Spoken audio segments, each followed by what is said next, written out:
How does it feel when the very people you've sacrificed your life for start treating you as if you are in their way? When the same hands you once fed, clothed, and guided now point at you with disdain? My name is Agnes. I am 78 years old, and for most of my life, I wore the proud title of Liam's mother. I raised a boy into a man who built his success with discipline and brilliance.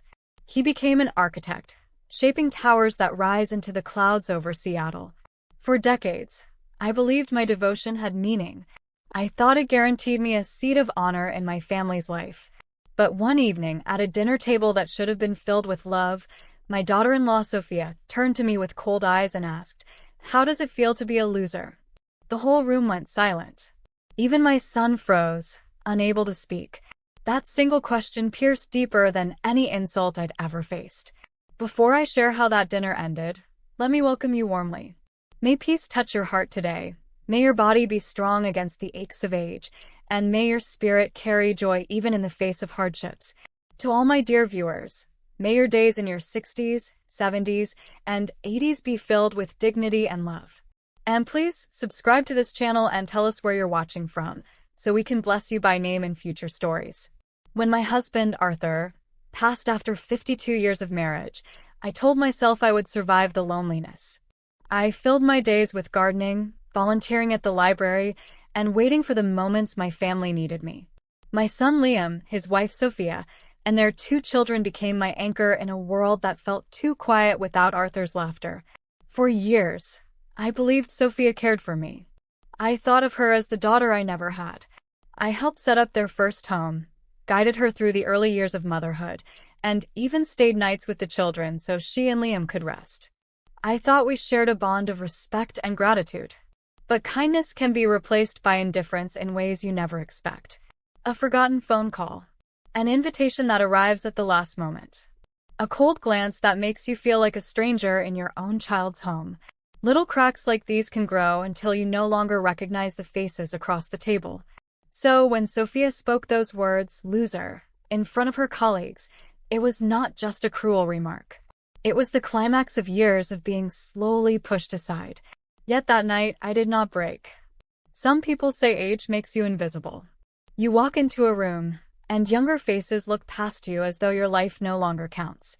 But I ask you, how could a lifetime of sacrifice, sleepless nights, and unconditional love ever make someone invisible? I know many of you watching have felt the sting of being dismissed. Perhaps by children who once clung to your hands, or by friends who no longer call as often as they should. Have you ever sat in silence, asking yourself, when did my worth expire in their eyes? That is where I found myself, not just battling loneliness, but a deliberate push away from my son's household. Sophia had a way of smiling politely while locking me out of their lives. At first, I thought it was stress from her demanding job. But no, she was building a wall brick by brick, and one evening, she crowned it with a question meant to break me in front of everyone. What Sophia did not know, though, was that her cruelty would awaken a fire in me. A mother's fire. That same flame I once used to protect Liam when he was small, I would now use to protect my grandchildren and reclaim my dignity. So stay with me until the end of this story, because sometimes the weakest person at the table becomes the strongest voice in the room. My name is Agnes, though most around here know me as Liam's mother. It's a title I used to wear proudly, almost like a metal pin to my chest. My son was my life's work, my proof that sacrifice was never wasted. Raising him into a man who built his name as an architect filled my days with quiet satisfaction. I live in a small suburb outside Seattle, in a house Arthur and I bought decades ago. The trees are tall, the houses are worn with age, and neighbors still leave cookies on your porch when you move in. After Arthur's passing 5 years ago, silence took over my home. We had shared 52 years together. Imagine waking up one morning and realizing the chair across from you will remain empty for the rest of your life. That silence could have crushed me. But instead, I fought to keep living. I planted roses, shelved books at the library, and most importantly, poured my love into Liam's family. The joy of being a grandmother cannot be measured. Zoe, with her bright imagination, always reminds me of my younger self, sketching flowers in the margins of old notebooks. Ben, stubborn and determined, is the mirror image of his father. And Sophia, my daughter-in-law, oh, how I once thought she was the daughter I never had. She was brilliant, ambitious, and charming. She carried herself with grace and spoke with the kind of confidence that makes people listen. I welcomed her with an open heart, eager to guide her through the trials of new motherhood. At that time, I truly believed I belonged. I was not only a mother-in-law, but a trusted friend, a helping hand, a safe place for their children. Or so I thought. The shift began so quietly, I almost missed it. A forgotten call on my birthday. A coffee date we had always kept, suddenly canceled with a quick excuse. She's busy, I told myself. A lawyer's schedule is demanding. And whenever my heart grew heavy, Liam would reassure me. Mom, don't take it personally. She's working late, she's stressed, she's trying to keep up. I wanted to believe him. Don't we all want to believe the best about those we love? So I brushed off the little slights, tucking away the sting in a corner of my heart. But let me ask you, dear listener, have you ever excused behavior that gnawed at you simply because it came from family? Have you ever smiled through hurt, convincing yourself it wasn't as bad as it felt? The cracks widened with time. A holiday that once belonged to all of us, Thanksgiving, turned into an afterthought. I wasn't invited until the day before. When I arrived, strangers filled the living room. Sophia's parents, loud and proud, claiming the space as though it had always been theirs. She barely looked at me. I sat at the edge of the table, watching my son laugh at his father-in-law's jokes, while my own presence seemed like an inconvenience. That night, I went home early, carrying the heavy truth no one had spoken aloud. I was being edged out. Slowly, quietly, but undeniably. Still, I tried to reason with Liam. I told him I felt pushed aside, ignored. His eyes shifted uncomfortably, and he whispered, "She just wants to impress them, Mom. You know how competitive she is. But what mother wants to be in competition with her son's wife?" That night, when I returned home from their Thanksgiving, I sat in my quiet living room with a plate of untouched pie in my lap. The laughter I'd left behind still echoed in my ears, but none of it belonged to me. For the first time in decades, I felt like a guest in my own family story. I thought of Arthur and how he would have pulled me close, whispering that I mattered more than anyone at that table. Instead, I cried into my pillow until sleep finally took me. The following morning, I wore my best smile at the library and trimmed roses in the garden as if nothing had happened. That's what mothers do. We swallow hurt so our children won't see it. But swallowing pain doesn't make it disappear. It only burrows deeper. I know many of you watching understand this ache. Perhaps you, too, have been overlooked after giving everything you had. Perhaps you've sat at a holiday table, surrounded by family, and still felt completely alone. Have you ever asked yourself, when did I stop being included? When did I stop being important? If this has touched your heart, share your experience in the comments. Your words may give courage to someone else who is silently enduring the same. Still, I held on to hope. I told myself the coldness was temporary. Surely Sophia's sharp edges would soften, and my son would see how much I longed to belong. But hope can blind you. And in my case, it kept me from recognizing that what began as small slights was growing into something much heavier, something designed to push me entirely out of their circle. 2 months after that hollow Thanksgiving, Liam called me. His voice was tight, uneasy. "Mom, we need to talk." I felt a chill run through me. Still, I cooked his favorite meal, meatloaf with mashed potatoes, hoping food from his childhood might soften whatever news he carried. When Liam and Sophia arrived, they didn't come with warmth. They came with heavy silence. They sat on my couch, stiff, distant, as though my home was foreign territory. "Mom," Liam began, eyes fixed on his hands, "with Sophia's promotion and my new projects, we're stretched thin. We need more help with the kids." Relief briefly washed over me. "Of course, darling. You know I'm always here. Just tell me when you need me." That's when Sophia's cold laugh sliced through the room. "We don't need you to babysit, Agnes. We've hired professional help. A live-in nanny." Her words struck harder than any insult. A stranger would now live in the room where I used to tuck my grandchildren into bed. A stranger would hear their laughter before sleep, their cries in the night. I looked at Liam, searching for reassurance, but he wouldn't meet my eyes. Sophia continued, her voice flat. "It's better for their development. Structured, educated, professional. Every word dismissed decades of my life. Nights I stayed awake nursing Liam through fevers. Mornings I walked him to school. The sacrifices I made so he could become the man he was. I sat there, smiling through tears I refused to show. The meal I had made, once a comfort, turned to ash in my mouth. That night, after they left, I washed the untouched dishes in silence. And I finally admitted to myself, this was no accident.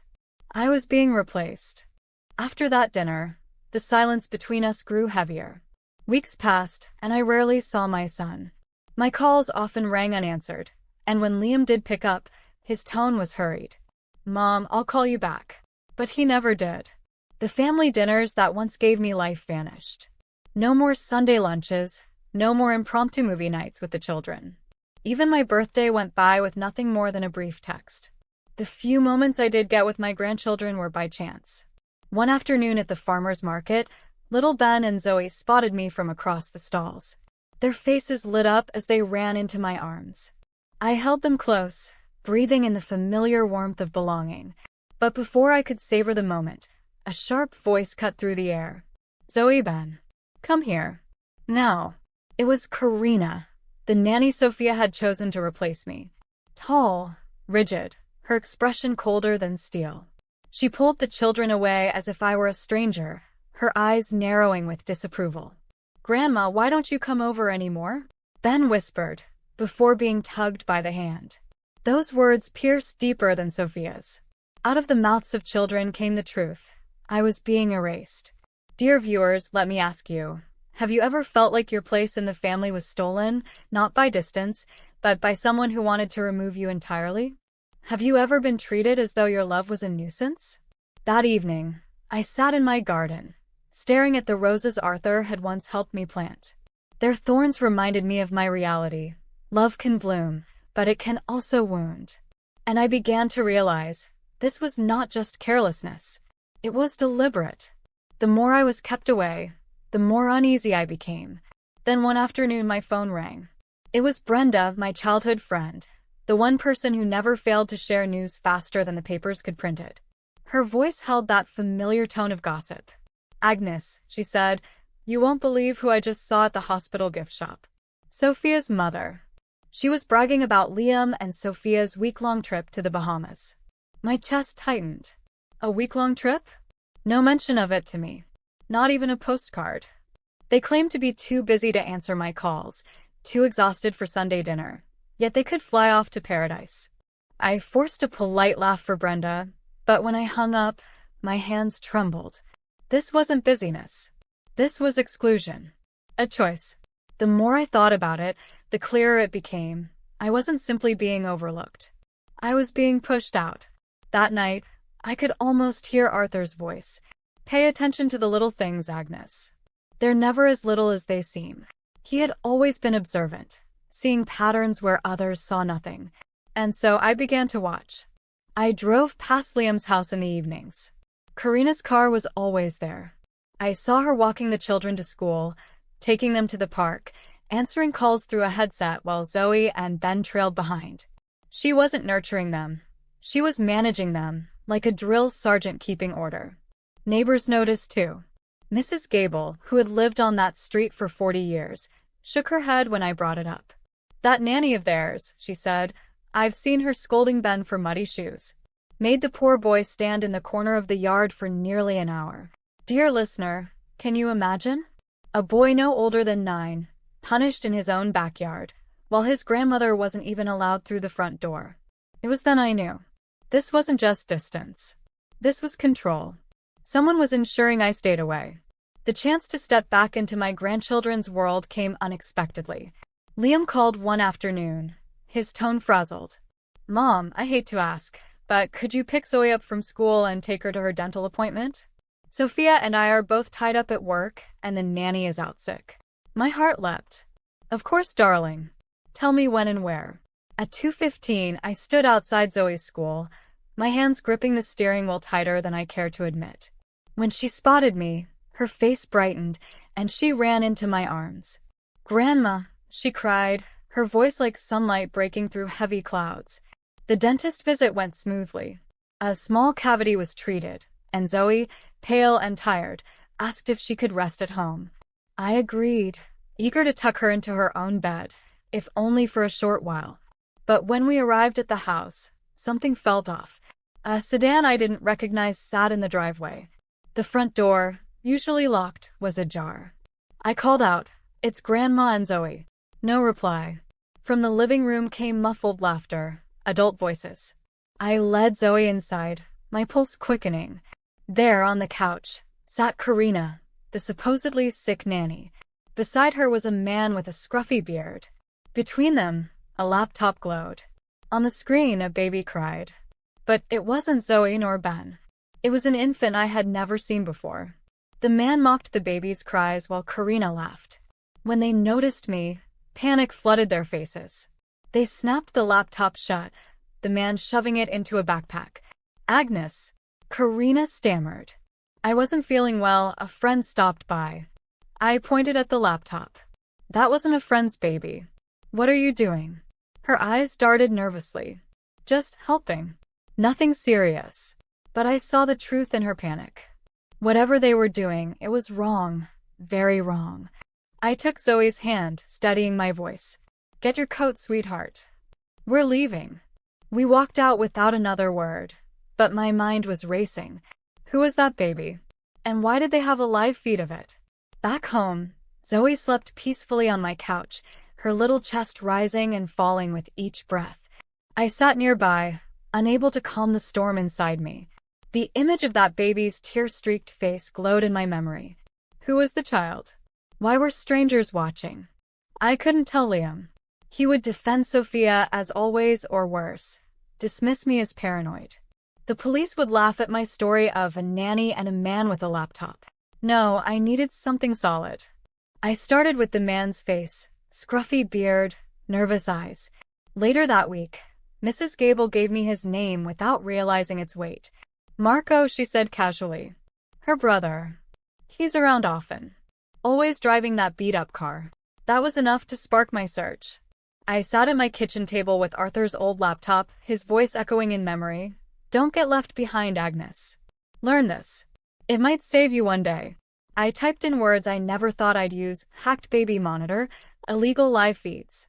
The results chilled me. Stories of people breaking into nursery cameras, selling access, stealing private information. It wasn't babysitting, it was exploitation. But suspicion wasn't proof. And then fate gave me a chance. Late one evening, I remembered the old garden gnome outside Liam's house. That gnome had hidden a spare key for decades. My hands trembled as I picked it up, and there it was, the key. The house was quiet. Liam and Sophia upstairs, asleep. I crept into the guest room where Karina stayed. On her desk sat a laptop, the glow of the screen faint in the dark. A sticky note clung to its side, Labyrinth. I typed it. The screen unlocked. My breath caught. Inside was a folder named Projects. Subfolders carried family names, Robertsons, Lees, and one with our own Millers. I clicked. There were scans of Liam and Sophia's passports, bank statements, even copies of their wills. Notes detailed their routines, their schedules, and one line about me: Agnes, retired grandmother, considered a loser. Keep isolated. The word burned in my chest. But worse still was another folder. Its title, The Swap. My fingers shook as I clicked open the swap. Inside were files that turned my blood to ice. Birth certificates, medical records, adoption drafts. The crying baby I had seen on the laptop was there, pictured in a hospital bassinet, his tiny face red from tears. The certificate listed his parents as John and Diana Reynolds. Then, just below it, another certificate, this one with my grandson Ben's name. Same birth date. Same hospital. But the parents' names didn't match. Attached to it was a note. Potential for leverage. A twin? Needs verification. A twin? My heart pounded as I thought back to when Ben was born. Sophia's pregnancy had been difficult. Months of bed rest. A rushed delivery. Liam had told me it was chaotic. But never once had anyone mentioned another child. Never once. Scrolling further, I found an adoption draft. The Reynolds couple again. The date 2 weeks after Ben's birth. My chest tightened. Had they taken one baby home while keeping the other? And if so, why? Another note sat at the bottom of the folder. Cold. Calculated. Grandmother is emotional, but irrelevant. Use children for distraction. Main focus, financial access. I closed the laptop with trembling hands, my throat dry. This was no misunderstanding. My son's family wasn't just drifting away from me. They were caught in something criminal, something cruel. As I slipped the key back under the garden gnome, I whispered to Arthur's memory, I see it now. The little things weren't little at all. That night, lying awake, I realized I had a choice. I could remain silent, cast aside and forgotten. Or I could become the very shield my grandchildren needed. For the first time in years, I felt a fire inside me, a determination that no cruel word, no cold daughter-in-law, no secret folder could extinguish. The question wasn't whether I would fight. The question was how. I didn't sleep the night I uncovered those files. The images burned themselves into my mind. The adoption draft, the duplicate birth certificates, the cruel notes labeling me as nothing more than an obstacle. And that baby's face, red with tears, eyes squeezed shut, haunted me with every blink. For years, I had convinced myself my distance from Liam's family was about schedules, ambition, and misunderstandings. But the truth sat heavy in my chest now. I wasn't just being ignored. I was being deliberately kept away because someone feared what I might discover. At dawn, I sat at the kitchen table, hands wrapped around a cooling cup of tea. Outside, the first light painted the garden Arthur had once helped me plant.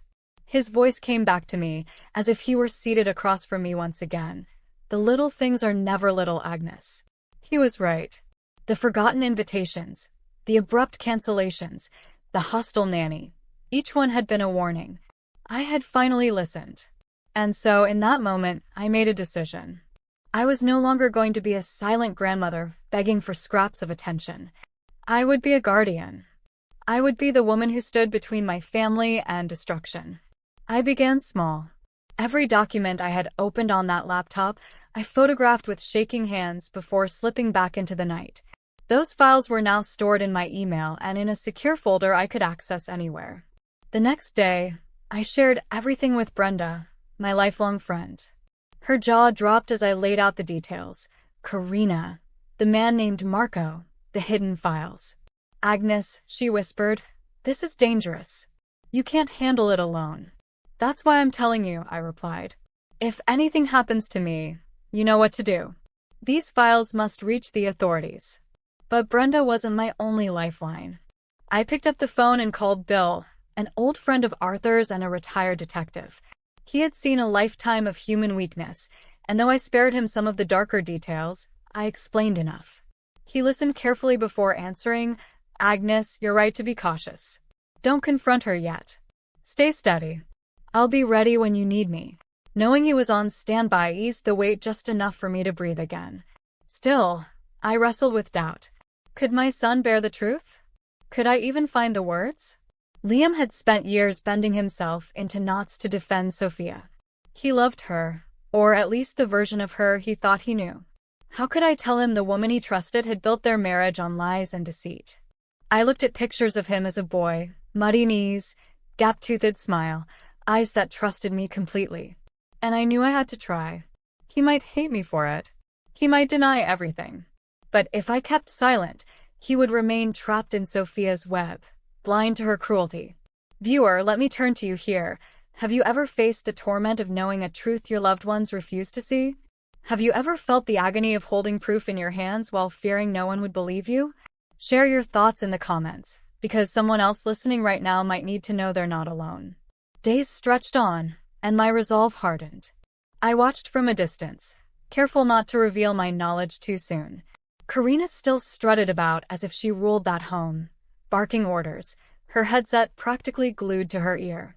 The children looked smaller under her shadow, their laughter rarer, their eyes heavier. One afternoon, I gathered them for a short walk when Liam reluctantly allowed me to give Karina a break. As we strolled through the park, Zoe squeezed my hand and whispered, Grandma, why don't you live with us? The question nearly broke me. Because sometimes adults forget what matters, I answered softly. But I haven't forgotten you. I blessed them silently then. May these children always know they are loved, even if the people around them forget to show it. That night, I wrote in my journal, "The children will not grow up thinking they are burdens. They will know they have a grandmother who would give her last breath for them." With Brenda holding the evidence and Bill waiting for my call, I knew I needed one more ally time. Time to let Sophia believe she had one, so that when the truth broke open, it would not be dismissed as the ramblings of a bitter old woman. I learned their schedules, tracked their outings, listened carefully during the rare phone calls Liam managed to make. Every detail mattered now. Every careless slip of the tongue could become a weapon in my hands later. And still, I prayed for clarity, for patience, for strength.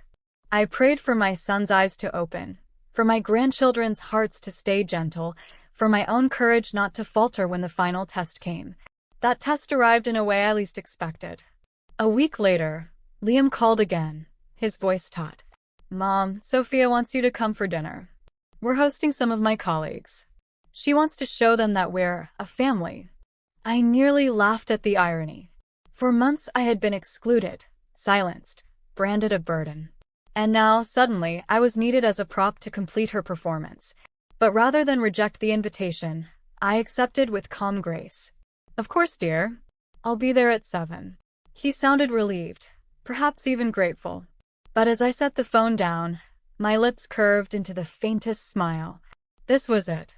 The stage was being prepared, not for Sophia's show, but for mine. Dear friends listening, I want to pause before we step into that dinner table scene. To those of you who feel dismissed, forgotten, or undervalued, hear me now. You are not invisible. The years you've lived, the sacrifices you've made, the wisdom you hold, they are priceless. If your family cannot see that, it does not make you less. It makes them blind. So I offer this prayer for you. May your voice never be silenced. May your courage rise in the moments you need it most. And may your story, like mine, prove that even when others label you a loser, you can stand taller than them all. With that, I chose my dress carefully, the navy blue one Arthur bought me for our 50th anniversary. I pinned my hair, touched my lips with a little color, and looked in the mirror not as a woman discarded, but as one preparing for battle. The dinner would be hers, or so she thought. But the truth was waiting, and I was ready to speak it. The day of the dinner arrived with a kind of stillness that felt almost deceptive. I moved through my home in deliberate steps, each one carrying the weight of 52 years of marriage, a lifetime of motherhood, and the determination of a grandmother who refused to disappear quietly. I chose the navy blue dress Arthur had given me for our golden anniversary. Its fabric carried memories of laughter, dancing, and promises spoken over candlelight. This time, it would carry me into battle, not with swords or shields, but with dignity and truth. Before leaving, I called Brenda once more. "The files are safe?" I asked. "As safe as can be," she assured me. "And, Agnes, if tonight becomes dangerous, you walk out. Don't let pride put you at risk." I smiled softly. This isn't pride. This is survival. Bill, too, was ready.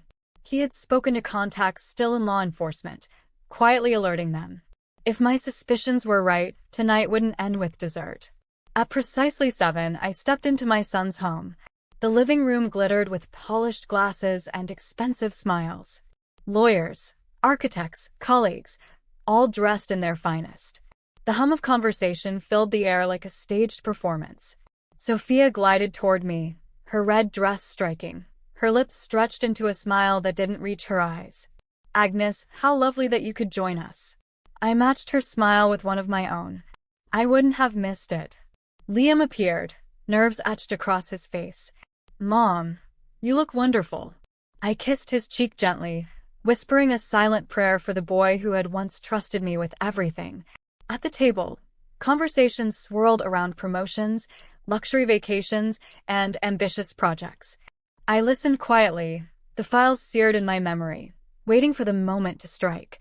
When dessert arrived, Liam rose with his glass. "To my wife, Sophia, my partner, my strength, my everything, and to my mother, for always being there." The room clapped politely. And then Sophia leaned forward, her voice sharp enough to slice through the air. "So, Agnes," she said loudly, her eyes glinting with triumph. "How does it feel to be a loser?" Silence fell. Forks froze midair. Liam's face went pale. My hands rested calmly on the tablecloth, though inside, my heart thundered like a drum. I lifted my glass slowly, took a sip, and set it down with care. Then I met her gaze. "I'll tell you how it feels," I said evenly. "It feels like being the only one brave enough to see through your lies." Gasps rippled around the table. Sophia's smile faltered, but only for a moment. "What on earth are you talking about?" she hissed. I straightened my back, every inch of me radiating the strength of a woman who had raised a son alone while her husband worked, who had faced loss and loneliness, and yet endured. "I'm talking about the files on Karina's laptop," I continued. "The stolen bank statements. The fake birth certificates. The baby monitor feeds. The scheme you've been running with her brother Marco. I know about all of it." The room erupted in whispers. Sophia stood abruptly, her voice shrill. "Lies. She's insane. Don't listen to her." But I wasn't finished. "I know about Ben's twin," I said, my words slow and deliberate. "The child you claimed had died, when in truth, you arranged an adoption for profit. I know about the Reynolds family. I know about your plan to blackmail them later with the truth."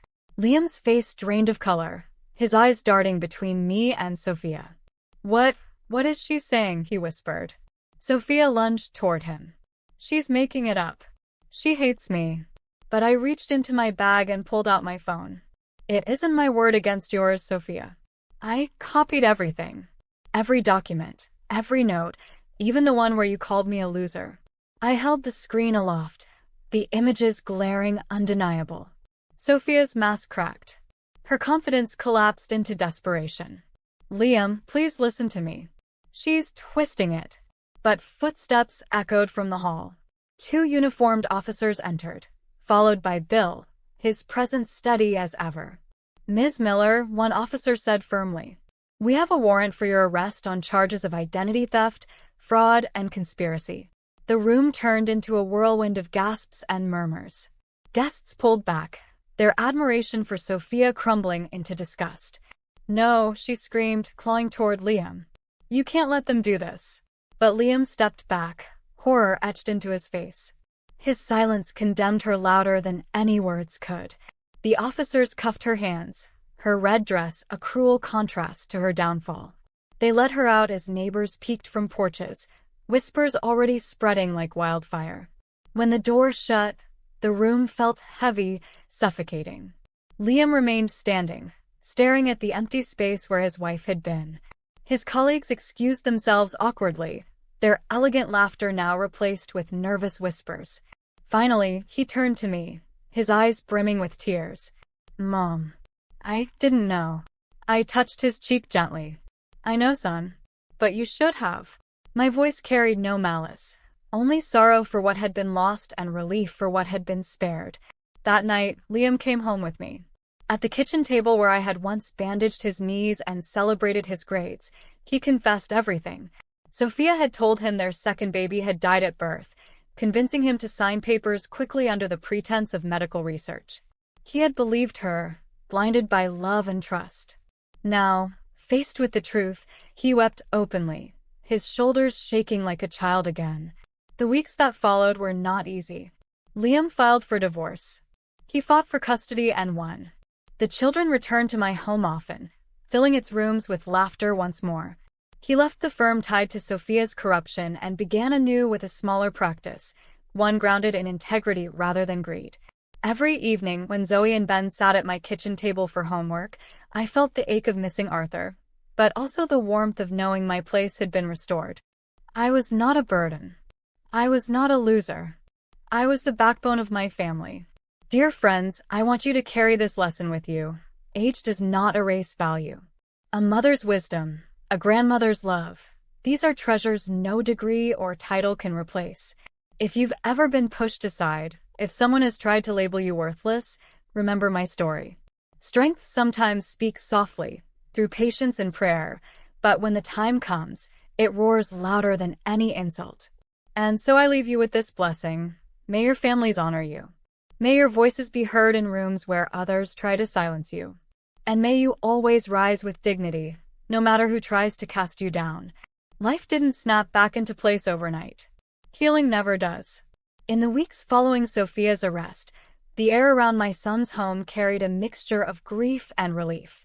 Papers were signed, lawyers argued, and headlines whispered about the downfall of a once-celebrated attorney. Liam moved into a smaller house, one that didn't echo with memories of deceit. Its walls weren't grand, but they were honest. And in that home, I became a daily presence again, not as a guest, but as family. Zoe and Ben began visiting me after school, their backpacks tossed onto my kitchen floor, their laughter ringing through the rooms that had once felt so empty. I helped with homework, baked cookies, and tucked them under blankets for movie nights. Each smile, each hug, each sleepy goodnight kiss reminded me my place had never been lost. It had only been stolen for a time. Now it was restored. Liam often sat with me in the evenings, exhaustion heavy on his face but gratitude in his eyes. He confessed how blind love had cost him clarity, how he had defended Sophia when he should have questioned her. One evening, his voice broke as he said, "Mom, I let her drive a wedge between us. I see now how much pain that caused you." I reached across the table, squeezing his hand. "We cannot change yesterday, Liam, but we can protect tomorrow. You're here now. That's what matters." Sometimes forgiveness is not about excusing the wrong, but about choosing not to let bitterness poison what remains. To my viewers, I want to share something from the depth of my heart. Age is not weakness. Age is a crown. We may walk slower, our hands may tremble, our faces lined with years, but within us is the strength of survival. Do not let anyone convince you that your worth has an expiration date. Your love, your wisdom, your endurance, these are legacies no one can strip away. If you've been ignored, mocked, or sidelined, let my story remind you. Dignity does not come from others' approval. It comes from knowing who you are and standing firmly in that truth. I would love to hear from you. Have you ever faced a time when someone close to you dismissed your worth? How did you rise above it? Your story might be the encouragement another listener needs today. Share it in the comments. We grow stronger together. And if this story touched you, don't keep it to yourself. Share it with someone who may need courage to stand up for their dignity. As I sit here tonight, the children asleep in the next room, I feel a peace I thought I'd lost forever. I am no longer the woman Sophia tried to label me. I am not invisible. I am not discarded. Thank you for letting me pour my heart out, so that perhaps in some corner of the world, another grandmother, another mother, another listener might find the courage to keep going. Remember, your story is not over, no matter how others may try to silence it. Before you go, don't forget. Subscribe to Granny's Tales so you never miss another story. Like this video if it spoke to your heart. And share this story with someone who needs the reminder. They are not a loser. They are stronger than they know.